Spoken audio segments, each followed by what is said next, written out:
అధ్యక్ష, గౌరవ సభ్యులు లేవనెత్తిన అంశాలని వారి ఆవేదనని ఇది ఖచ్చితంగా ఇది తెలుసు అధ్యక్ష. గత ప్రభుత్వం చేసిన అవకతవకల్ని మనం ఈ ప్రభుత్వం వారసత్వంగా వచ్చింది అధ్యక్ష. గౌరవ సభ్యులు ప్రత్యేకంగా ముఖ్యంగా ప్రస్తావించింది డబ్బులు కనిపిస్తున్నాయి అకౌంట్స్లోకి వెళ్ళి, కానీ గ్రామ పంచాయతీలోకి వచ్చేటప్పటికి బ్లీచింగ్ పౌడర్ కొనడానికి కూడా డబ్బులు లేవు. ఇది సత్యం అధ్యక్ష. ఇది ఏమైపోయిందంటే కరిమింగిన వెలగపండులా అయిపోయింది. డబ్బులు కనిపిస్తున్నాయి, ట్రాన్సాక్షన్ కనిపిస్తున్నాయి అకౌంట్స్లో, కానీ నిధులు డ్రా చేయడానికి లేదు.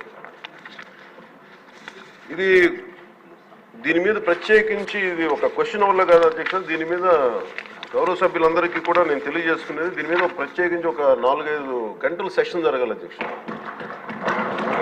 అలాగే ఎందుకంటే ఇది మీ అందరూ గౌరవ సభ్యులందరికీ కూడా విన్నవించుకున్నాం మన స్పీకర్ గారి ద్వారా.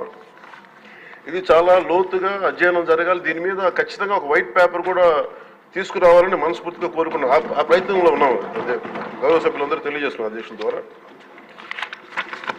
సో 2019 నుండి 24 ఇప్పటి దాకా 15th ఫైనాన్స్ కమిషన్ సంబంధించినంత వరకు 5,251 కోట్లు గ్రామ పంచాయతీల అకౌంట్లో పడ్డాయి. అలాగే 14వ ఫైనాన్స్ కమిషన్ సంబంధించి 2,336 కోట్లు అకౌంట్లో పడ్డాయి సార్.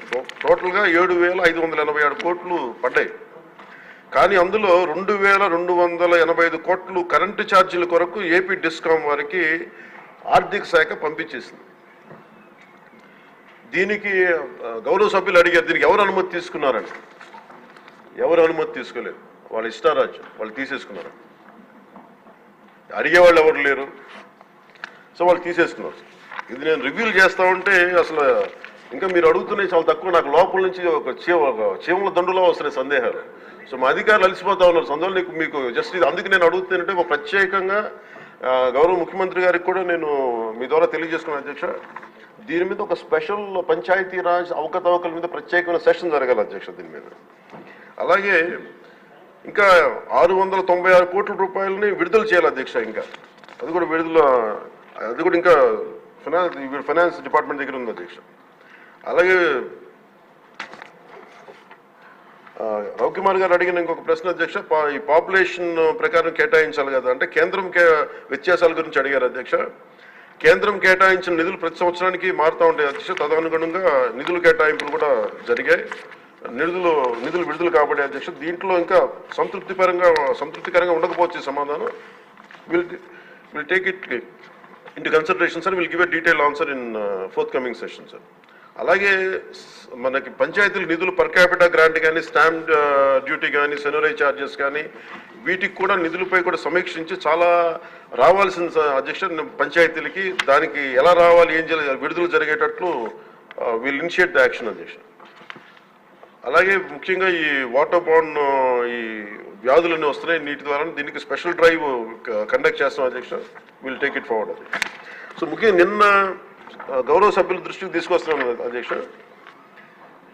ఈ డిలేస్ అంటే ఈ ఆలస్యం ఎందుకు జరిగింది అసలు మీరు కొంచెం అంటే నిన్న రివ్యూ చేస్తున్నప్పుడు అధ్యక్ష టోటల్గా లోకల్ బాడీస్ సంబంధించిన రివ్యూ చేసాం అధ్యక్ష. ఈ పంచాయతీలది దాంట్లో ఉండిపోయింది. ఇట్స్ 3 టైర్ లోకల్ బాడీ ఇది కాబట్టి సెంట్రల్ గవర్నమెంట్కి ఎలాంటి కాన్స్టిట్యూషనల్ గ్యారంటీ ఉందో, స్టేట్ గవర్నమెంట్కి ఎలాంటి కాన్స్టిట్యూషన్ గ్యారంటీ ఉందో, ప్రొటెక్షన్ ఉందో, పంచాయతీలకు కూడా అదే ప్రొటెక్షన్ ఉంది అధ్యక్ష. అక్కడ జాతిపిత మహాత్మా గాంధీ గారి ఫోటో పెట్టుకుని గ్రామ స్వరాజ్యం కోసం తపన పడే మనందరం కూడా ఈరోజు నలుగుతా ఉన్నాం. కాకపోతే గత ప్రభుత్వం చేసిన తప్పులు ఎలా ఉన్నాయంటే అధ్యక్ష మొత్తం వదిలేశారు అధ్యక్ష. గాంధీ గారి ఫోటో వరకు దాన్ని పెట్టారు కానీ, అలంకారప్రాయంగా పెట్టారు కానీ నిజంగా ఆయన స్ఫూర్తిని గత ప్రభుత్వం తీసుకెళ్లేదు, ఈ ప్రభుత్వం తీసుకెళ్తాం అధ్యక్ష. అలాగే ముఖ్యంగా జస్ట్ మనం మనం లోతుగా అధ్యయనం చేయబోయే బదులు చాలా సింపుల్గా అధ్యక్ష మీకు గౌరవ సభ్యులందరికీ చేస్తా ఉన్నాను. నిన్న మా అధికారులతో కూడా మాట్లాడుతూ ఉంటే ఈ కేంద్రం ప్రతి పంచాయతీకి బ్యాంక్ అకౌంట్ ఓపెన్ చేయమని అధ్యక్ష. అది చేయటం అంటే కీలకమైన కారణాలు ఏంటి, delay is not releasing due to releasing of అంటే భారతదేశ ప్రభుత్వం డిలే చేయలేదు అధ్యక్ష, సకాలానికి పంపించేస్తూ ఉంది. కానీ కొంతకాలం ఏమో పంచాయతీ మన ఎన్నికలు జరగకపోవటం వల్ల ఇంకొకసారి వీళ్ళు అడిగింది non integration towards PFMS by the state government, అంటే కేంద్రానికి సంబంధించిన పబ్లిక్ ఫైనాన్స్ మేనేజ్మెంట్ సిస్టమ్కి అనుసంధానం చేయమని అడిగారు. మొదటి 2 సంవత్సరాలు వీళ్ళు సరిగ్గా చేయకపోవటం వల్ల మేము నమ్మలేము, మిమ్మల్ని డైరెక్ట్గా పంచాయతీ ఖాతాల్లోకి వెళ్ళాలి, అందుకని మీరు పిఎఫ్ఎంఎస్కి మీరు అనుసంధానం చేయండి. అది చేయకపోవటం వల్ల కూడా అదొక మేజర్ డిలేస్ అధ్యక్ష. అలాగే డ్యూ టు ఎలక్షన్స్ని నిర్వహించకపోవడం దానివల్ల కూడా ఆలస్యమైంది అధ్యక్ష. ఇవన్నీ చూస్తే నేను మీకు ప్రత్యేకించి ఈ సభకి నేను ఈ పంచాయతీరాజ్ శాఖ బాధ్యత తీసుకున్న నేను మీకు మాటిస్తున్నాను, మీకు దీంట్లో జరిగిన అవకతవకలు కానీ గత ప్రభుత్వం చేసిన తప్పులు కానీ అలాగే భవిష్యత్తులో మేము చేస్తున్న రోడ్ మ్యాప్ కానీ సవివరంగా మీకు తెలియజేసి ఈ కరెక్షన్స్ చేసుకొని గాంధీ గారి స్ఫూర్తిని గ్రామ స్వరాజ్యాన్ని ఈ ప్రభుత్వం సంపూర్ణంగా పాటించి గ్రామ స్వరాజ్యం తాలూకు నిధుల్ని తిరిగి పంచాయతీలకే చెందేలాగా తిరిగి పంచాయతీలకు వచ్చేలా మేము చర్యలు తీసుకుంటాం. మీ అందరికీ గౌరవ అధ్యక్షుడు గారు తెలియజేస్తున్నాం. ఇప్పుడు స్వల్ప వ్యవధి ప్రశ్న నెంబర్ 6 బోండా ఉమా.